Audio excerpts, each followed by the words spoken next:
বরকত দান করুন।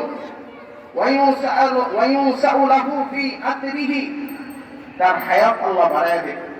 প্রত্যেকটা মানুষ এটা চায়, দুনিয়াতে দীর্ঘ সময় থাকি, বেঁচে থাকি, আমার অনেক ধন সম্পদ হোক, এটা প্রত্যেকটা মানুষ চায়।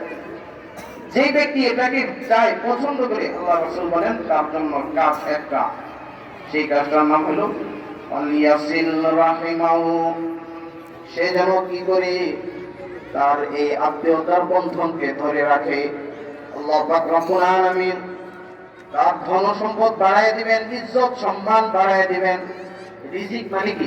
রিজিক মানে টাকা পয়সা না। রিজিক হলো একটা মানুষের দুনিয়ার জীবনে যত প্রয়োজন আছে, এই সব কিছু নাম রিজিক। টাকা পয়সা, সুস্থতা, মানুষের বাড়ি ঘর, সম্মান, সুখ্যাতি, যত কিছু আছে সবগুলোর নাম রিজিক।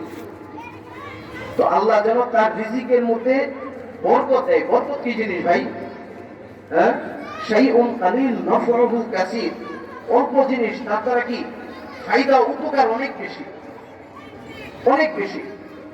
দেখেন আল্লাহ পাক রব্বুল আলামিন কখনো এই আসবাবের প্রতি মুখাপেক্ষী না বরকত দেওয়ার জন্য।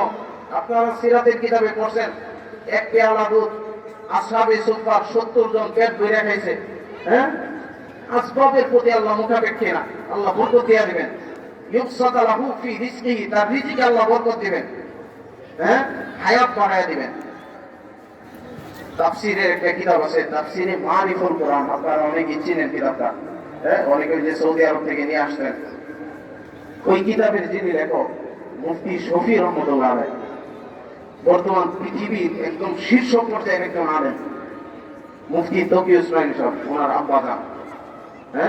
এই নিখিল পাকিস্তানের যিনি প্রধান মুফতি ছিলেন, মুফতি আজম, বড় আল্লাহওয়ালা মানুষ ছিলেন, বড় আলেম ছিলেন।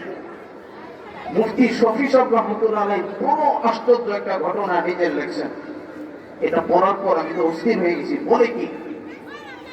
মুফতি শফি সাহেব রহমতুল্লাহ আলাইহি বলেন যে একটা মানুষ যখন বড় হয়ে যায়, সম্মানিত হয়ে যায়, ওই মানুষটা তার আত্মীয় স্বজনকে গণাই করে না, তাদের খোঁজ খবর নেয় না, মানে গণাই করে না, হিসাব করে না।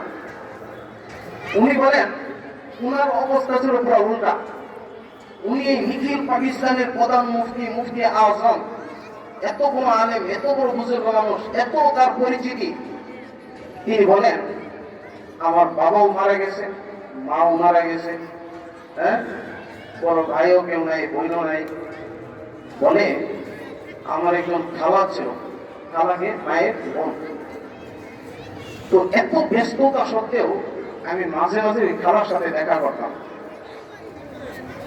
তো যখন উনি যান, তো ওনার খাদেম ছাত্ররা জিজ্ঞাসা করে, হযরত আপনার থেকে একটু সময় বের করা যায় না? আপনি এত ব্যস্ত মানুষ, প্রত্যেকটা মিনিট আপনার লেখা। উনি কেমন সময় হেফাজত করতেন আপনাদেরকে একটা ঘটনা শোনাই।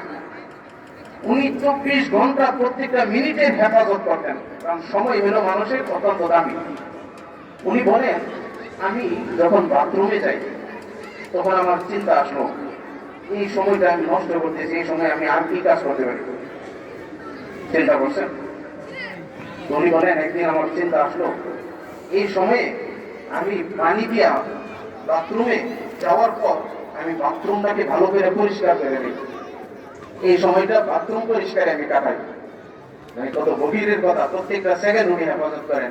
তো মুফতি শফি সাহেব রহমতুল্লাহ আলাইহি বলেন যে আমার সবাই মারা গেছে, কেউ আর জীবিত নাই, আমি ওই খালার কাছে মাঝে মাঝে যাইতাম।